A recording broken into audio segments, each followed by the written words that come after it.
गिलगित बल्तिस्तान सूबाई वजीर खजाना जावेद खान मनवा साहब से इनके ऑफिस में सूबाई वजीर पानी और बिजली मुश्ताक हुसैन साहब, सीनियर वजीर राजा जकरिया खान मकबून साहब, कोऑर्डिनेटर सीएम सैयद शमसुद्दीन साहब ने मुलाकात की।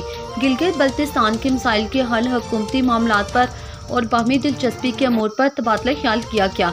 मजीद जानते हैं नुमाइंदा मीर नईम बल्तिस्तानी के इस रिपोर्ट में। जीस्टा में मौजूद हूँ गिलगित बल्तिस्तान। सूबाई वजीर खजाना जावेद खान मनवा साहब से उनके ऑफिस में सूबाई वजीर पानी व बिजली मुश्ताक हुसैन साहब और सीनियर वजीर राजा जकरिया खान मकबून साहब, coordinator to CM Syed Shamsuddin साहब ने मुलाकात की।